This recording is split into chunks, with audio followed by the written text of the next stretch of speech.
আসসালামু আলাইকুম। প্রতিদিন ঘুরে ঘুরে ভিডিও বানানো দেখাতে পারি না আপনাদেরকে। আজকে আমি আপনাদের দেখাবো আমার কিচেন পরিষ্কার করার ভিডিও। একই জায়গায় আমি প্রতিদিন ভিডিও করি, তো চলেন।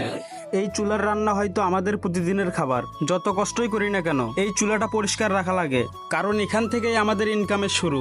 আমরা ঘাম ঝরাই কষ্ট করি যেন 2 টাকা আয় হয়। চুলার সামনের দেওয়াল বারবার নোংরা হয়, ঠিক জীবনের মতোই বারবার দাগ পড়ে।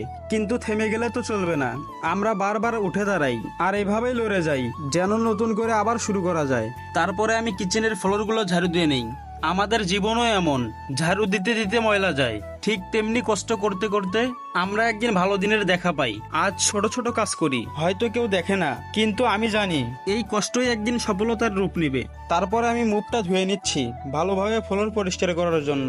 কিছু কিছু কাজ মাঝখানে স্কিপ হয়ে গেছে, সবটাই দেখাতে পারলাম না, কিন্তু আমি কাজ চালিয়ে যাচ্ছি। আমরা চাই নিজের কষ্ট ভুলে পরিবার ও প্রিয় মানুষের মুখে হাসি ফুটুক।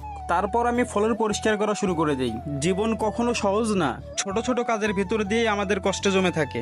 সকাল থেকে রাত পর্যন্ত পরিশ্রম করি শুধু ইনকামের জন্য।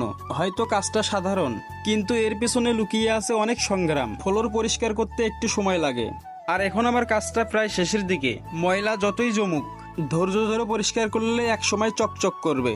যদি আমাকে আপনাদের ভালো লাগে তাহলে পাশে থাকবেন।